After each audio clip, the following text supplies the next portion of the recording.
Can the Goechala trek be done in December, January, or February?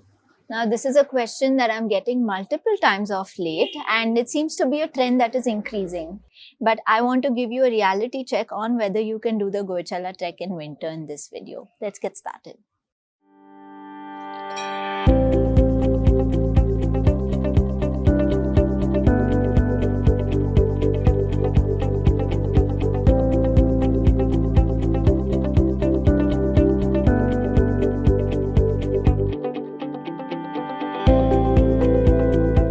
To begin with, let me clarify that almost any trek can be done in any season.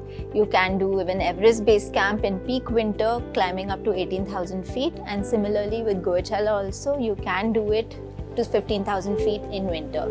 But whether or not it is a wise decision, that is what you must ask yourself. So I want to give you some realities of what it is like trekking to Goechala in December, Jan and February, which are winter months in our country. So when you're trekking in winter, especially to Goechala, you are climbing to a very high altitude. If you see most other winter treks in our country, your Kedarkantha, Brahmatal, Dayara, Bugyal, they all climb up to an altitude of 12,000 feet and they hover around that, not too much higher than that. And all of these treks have a lot of snow and it gets extremely cold in peak winter. Now move to Goechala, you are climbing up to an altitude of 15,000 feet. So the first reality you're dealing with is that it's extremely cold and the temperatures are going to be dipping to negative temperatures very early in the day. So that's what I want to tell you about first, the temperatures. So during the day, you can expect temperatures of around 0 to 2-3 degrees, something like that. And the sun goes down in winter as early as 4 o'clock. It starts getting dark by 4. So just by 4 o'clock, the temperature starts dipping drastically. And by night, you're in minus 15, minus 16 degrees. These are the kind of temperatures you're going to be dealing with in winter on the Goechala trek. Now, if it was only the temperatures, it is easily manageable. Like many people go to Chadar in peak winter where the temperatures go to minus 22, minus 23 and they're able to deal with it with 6-7 layers. But the good thing there is that you are not climbing to mad altitudes of 15,000 feet. You are still at around 11-12,000 feet and your body is getting acclimatized very well. But that is not the case at Goechala where the temperature is incredibly low, you're climbing to 15,000 feet and you're exposed to all kinds of external elements and your body does not easily cope with the winter. So it is going to be a full-blown winter expedition where you need to be a seasoned trekker if you're going to be going there in winter. That brings me to the second reality check of doing Goechala in winter, and that is increased possibility of altitude sickness. Now, as I told you, your body is already coping with the cold on the Goechala trek and it does not have enough energy to usually acclimatize to those high altitudes of 13-14,000 feet. And Goechala is a trek where you climb extremely quickly. On just one day when you're climbing to Zongri, you're gaining 3,000 feet in one shot. This is not normal on any treks. Most treks you gain around 1,500 feet.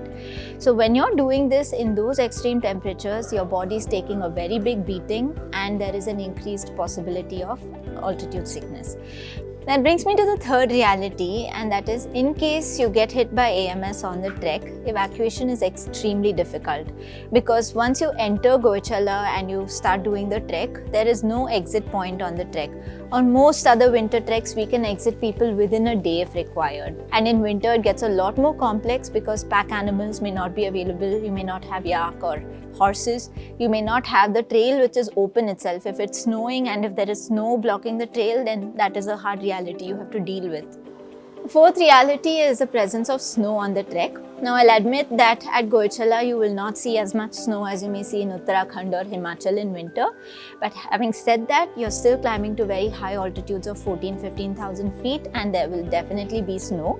So if there has been fresh snowfall over the past 2 days, then you can expect quite a bit, like 1 or 2 feet of snow, and you'll have to know how to navigate through that. So you'll definitely need that technical expertise of cutting open the trail or perhaps finding your way in snow. So that is also reality. Finally, there are other very practical problems For example, water freezes over very quickly. Water sources are very difficult to find on the Goechala trek, especially at a camp like Thansing. Even in October, we struggle to find water. So in December or January, if you're going to Goechala, that is a very real struggle that you will have to deal with. You may always be melting snow for water, or you may just struggle to find clean water. You will have to find ways to purify it. So these are some realities of trekking to Goechala in winter. Having said that, I'm not going to completely rule it out that you cannot do the trek, but only do the trek if you are a very seasoned trekker, or you're going with an extremely seasoned guide or professional, perhaps a mountaineer who can take care of you on the trek.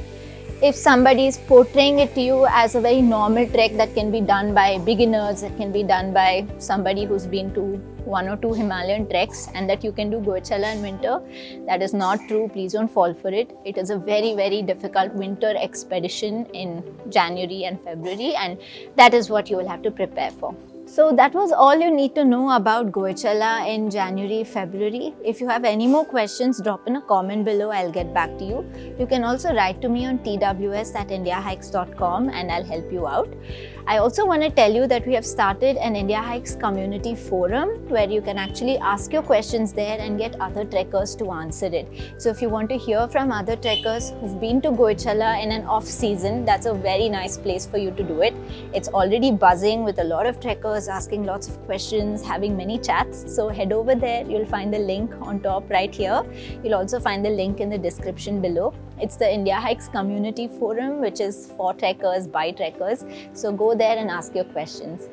We'll be back with more soon, but make sure you read up all about Goechala in our documentation. There are lots of other videos we have on the trek that you can follow, and we'll be making a lot more videos. So make sure you hit subscribe and the bell icon next to it. We will be back with more. I'm Swathi from Indiahikes, and you're watching Trek with Swathi.